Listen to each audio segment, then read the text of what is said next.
Hey guys, it's Nick the Booksmith. Welcome back, welcome back. So I was getting some questions about finishes on books like tooling. I haven't been using real gold leaf right now just because I'm not going to put that kind of money into it until I feel more confident in my skills.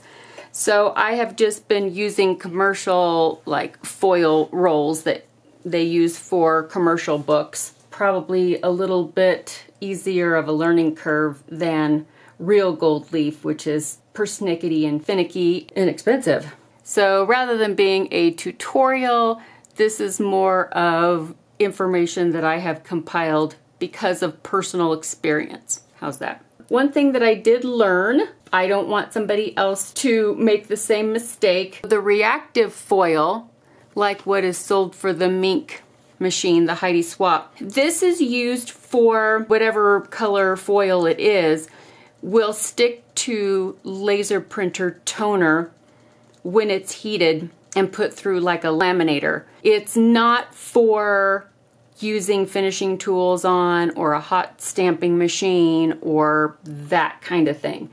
This is for it sticking to that laser toner. You put it through the laminator and the toner bonds with the foil.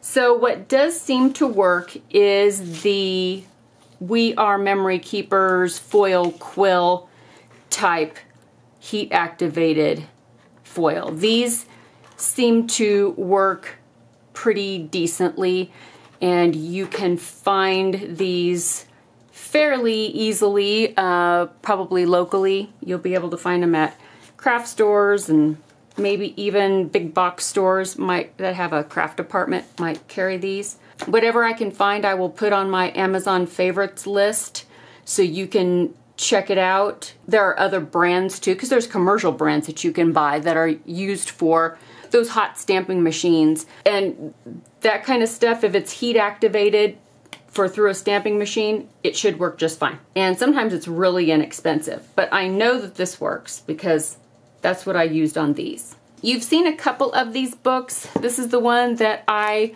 redid. This was the Geography of Palestine with the cool maps and illustrations from 1870 something, 1865.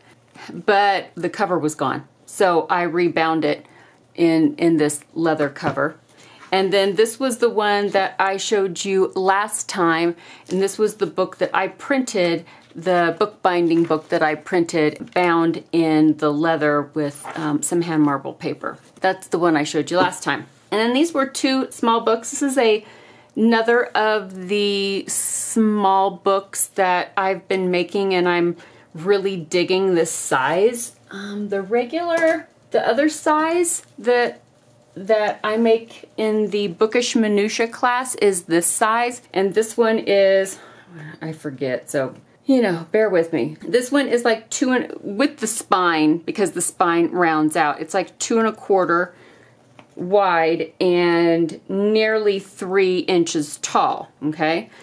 But these are nearly 3 inches wide and just a touch over 3.5 inches tall, and it's a great size. So I am working on pages so that if somebody wants just the pages, it's not going to be a class on how to bind the book, because there are several of you out there that have told me, I know how to bind a book, I just want the little pages, I can't get the little pages.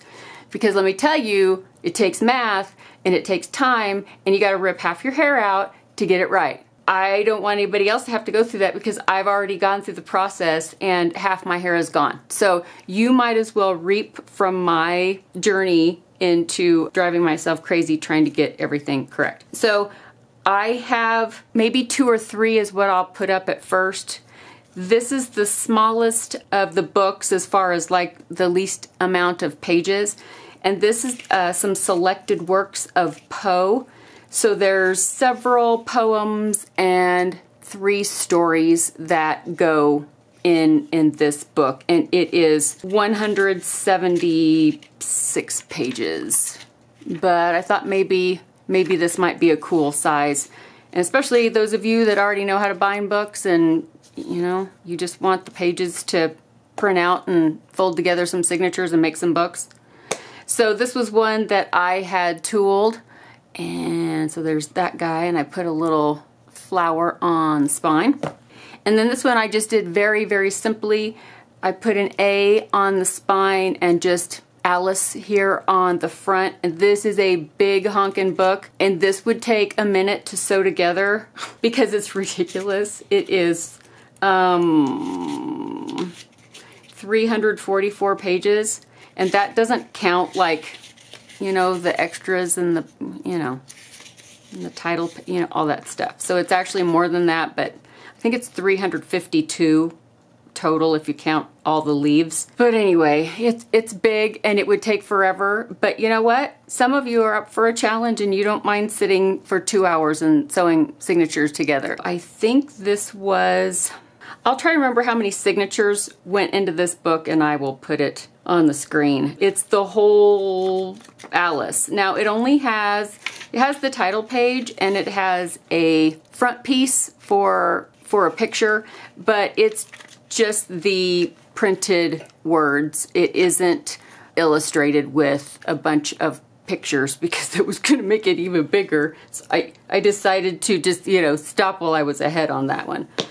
And then I have another one. So anyway, I will update you on that when they are ready to rock and roll.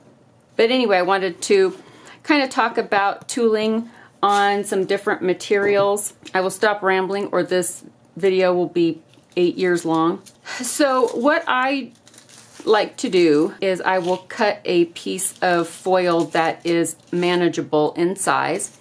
I get my little tabletop hot plate, turn it on like a medium low. The heat that you need will depend on the material that you're using, what the type of foil. I think the foil quill, it doesn't really say because you're supposed to use it with these little plug-in pens. So if you get one of these plug-in pens, it's made to be the right temperature.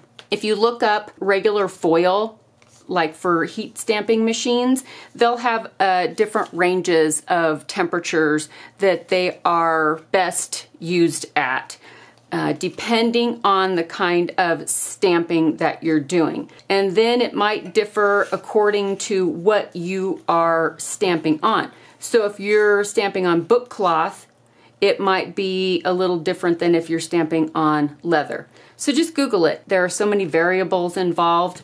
If you decide to do this, just either get one of these or look up whatever it is your product suggests to be the temperature that it needs.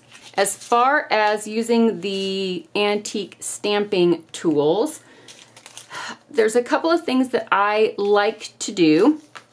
And if you're going to be stamping on the front of a book and you want to have a certain design, like let's say this one, here I wrote Alice. So what I ended up doing was I took a piece of wax paper, but this wax paper is very lightly, if not waxed. It's deli paper, but it's not necessarily wax paper. So if you take a pencil and let's say you're going to be doing some kind of a book cover, you could take a piece of cardstock that was going to be the size that you needed it, you know, that it was going to be, and you can draw an outline, will roughly be the size of whatever cover. And then you can draw, let's say you want to do, oh, I want to do something up here, and I want to do something up here, and then here. And you can use math and you can grid and do all that stuff and measure it all out. You can take like a stamp, punch, not a stamp, a punch. And you can use this, you can either use this to draw around, or you could put this, center it in the middle and trace that out, and then you'd have an oval that you could go over, or a diamond or a square, whatever you use. That's what I used on this one. After I got done drawing my design on a piece of wax paper, then I was able to put it down on the top of the book, and I would take like a piece of painter's tape, something that I know wouldn't hurt the surface of the leather or the book cloth or whatever you're using.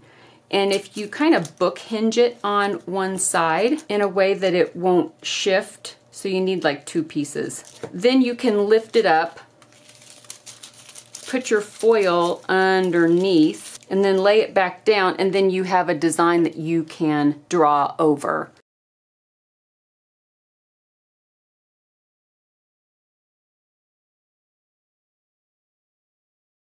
So that you're not remembering and freehanding everything, because that wouldn't work for me. So that's kind of what I did for this one. And then for the Alice, just for this one, all I did was, you could probably see the gold that I have here. I wrote Alice how I wanted it in just handwritten font, and then I was able to place that over the top of the foil and trace over that with my little pen, and that was it. I was able to write Alice without too much difficulty. This I did freehand, but we won't get into that.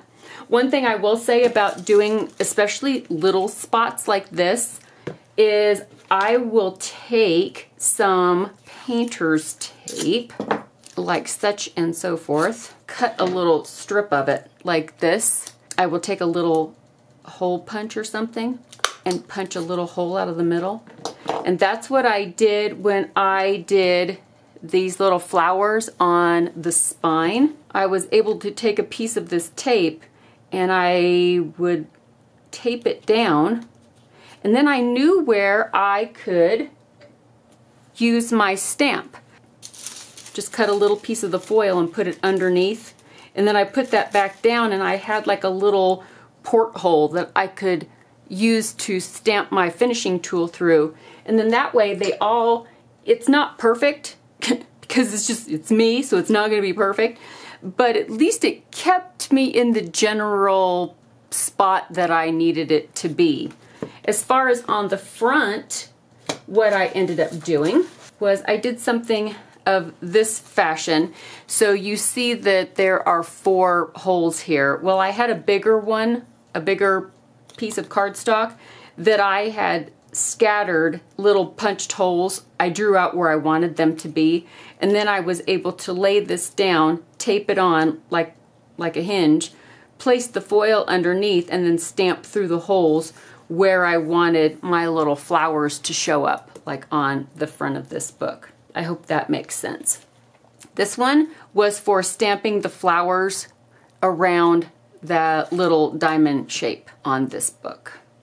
And as far as the gold, you know, the rectangle around, maybe it was this one that I used. I can't remember now if it was this one or I had another one, yet another one.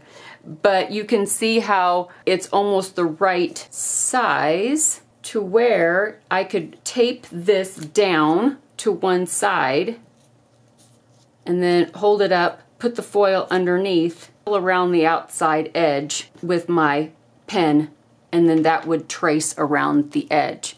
Sometimes if you happen to get your tools too hot, whatever your foil is will want to stick to your tool and it just kind of burns. You definitely want to try it out on whatever you're going to be using, whether it's leather or book cloth or paper or wood, whatever you're wanting to foil on top of. But if you take the wax paper, the deli paper, you can even put that on top of the foil all the time and then stamp through it. It diffuses the heat a little bit, so it's not got like a hot spot hitting one area or another, and it helps it not to burn. Adjust your temperature, unless you're using one of these, until you get it right, then you can alleviate some problems. Let's take some book cloth, and this is just commercial book cloth, which you can get just about anywhere. Just Google it, depends on where you live. I got this online somewhere. I've gotten it through several places, so I just can't remember where this one came from, so I'm not gonna say any one place or another. Just Google it, it's all over the place. Let's say I wanted to use some gold. lay that over the top like that. And let's just use this little flower one. And I start at the back, and then I rock to the front, bring it back to the center, rock it to the right, and then rock it to the left. And then that makes sure that I have contacted the entire surface of the design to my book cloth or leather. But you don't want to shift it at all while you're doing that. It needs to stay in the exact same spot. You just want to rock it back and forth so that it touches everywhere, but you don't want to accidentally scoot it over or you'll get a muddy mess. Okay, I'm going to take a couple pieces of tape and a little piece of foil, and I'll lay it over on top of here, and I'll just kind of tape it down so that it doesn't shift at all. Because when you're dragging across the top of the foil, it'll move and then it just messes up your whole thing. So if you can secure it down somewhat, you're going to be doing yourself a world of favors. Just use tape that's not going to damage what you're working on. And whether or not you use the wax paper will, you know, is up to you, because it just depends on what you are foiling on top of. But I'm just going to write my name very poorly. And if you take the tape off of one or two of the edges, but leave one of the pieces of tape kind of secured, if you don't shift around too much, you can just kind of lift it up and see what it looks like. And if you missed a spot, sometimes if you're very, very careful, you can put it back down in the same exact spot and go over the spot you missed. You gotta be pretty on it as far as your placement, or it'll just look mucked up. But I think that does a pretty decent job, and I showed you this in another video. If you have nice handwriting, it's great. I do not have nice handwriting. I will luck into writing something legibly and halfway decent sometimes, but because of my arthritis and joint problems, it's like, it's a crapshoot. So I don't always depend on that at all because I suck. But I do have my initials. So you have to kind of look at it, and you got to figure out which way you want your N to point, if that's what you're stamping.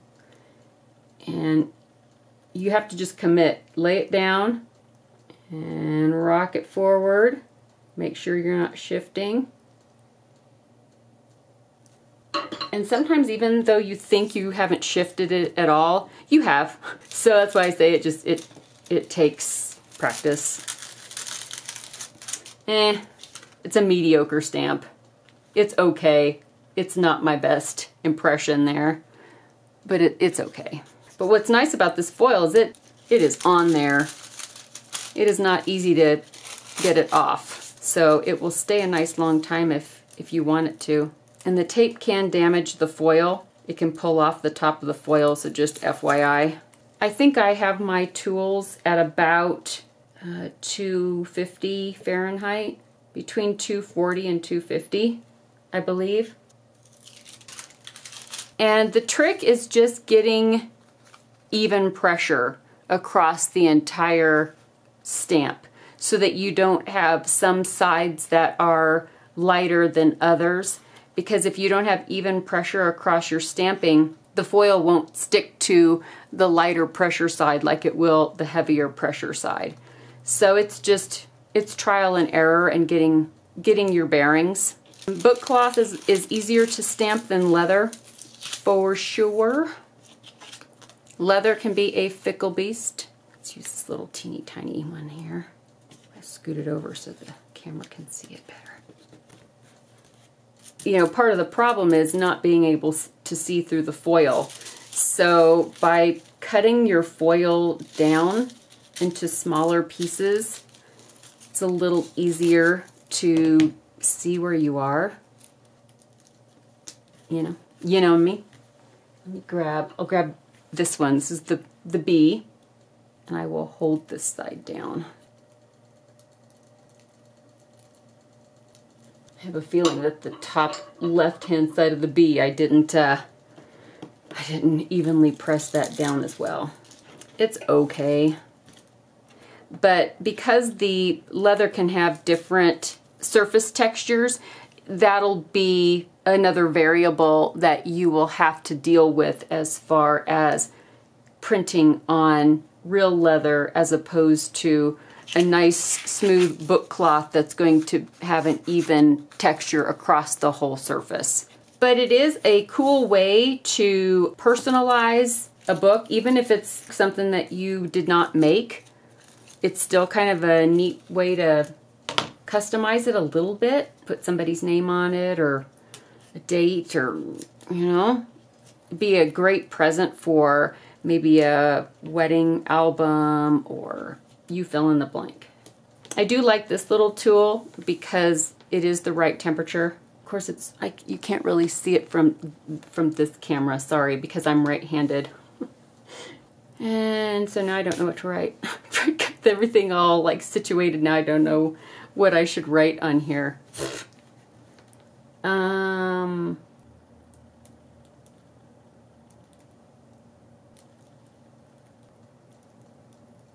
Feeling a little bookish. This is the Freestyle Pen for, you know, somebody to hold and actually write with. But you can get the ones that go in the Cricut machine instead of a blade. When I did my Oliver Twist label for this book, I used the Cricut to draw that out on a piece of leather, and then I attached that to the spine of this book that I rebound.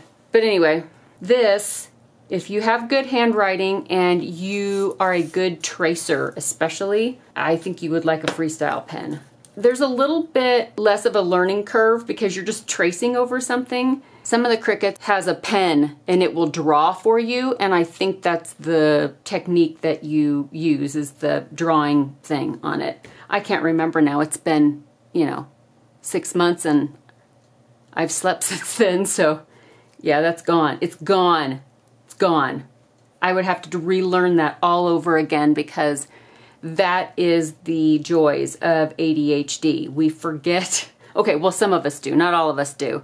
But if I don't do something for a certain length of time, and sometimes it can be a very short length of time, I know how to do it, but I literally have to go read through the instructions again, and then I go, okay, I got it. And you'd think, okay, well then the next time, you know, if you're gonna do it the next week, you probably got it. No, nope, that's not how I roll. I'll have to read the instructions again and go over it again. And that is why I like to make those infographics for my students in my classes. So if you've ever taken one of my bookbinding classes on Teachable, there are infographics, which are basically schematics or diagrams of screenshots or images of the situation, or an actual photograph on the paper that shows what's being done, and then it's got notes on it of measurements, or there's settings that you need for a printer or whatever. And then you don't have to read this wall of text. Because if I forget how to do something and somebody hands me, oh, here's your instructions, I'm going, oh my God. But if somebody hands me a schematic with picture references, like when you put together an IKEA dresser, that's my jam. I can do that so much faster because I'm more of a visual learner than I am if I read text and take it in that way and I have to visualize it myself, which I can do it. It's just my brain gets lazy. So those of you out there with ADHD, I know you feel me. I know you feel me because I feel you. That's not the way our brains work.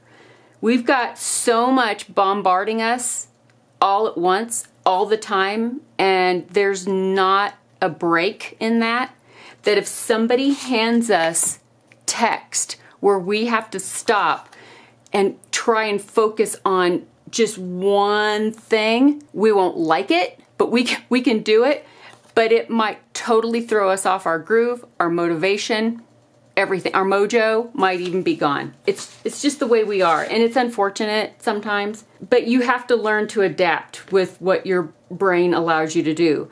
And some of you fortunate people out there will get a list of instructions, this big wall of text, and you're like, boom, boom, boom, you're done. You probably can do your taxes and balance your checkbook and all that kind of stuff while chewing gum and dancing a jig too. But we have other superpowers. Those of us with ADHD, we have other superpowers. Reading a wall of text to get information out of it isn't always one of those. We have to make a concerted effort in order to get through something like that. We're just not good at that kind of stuff all the time.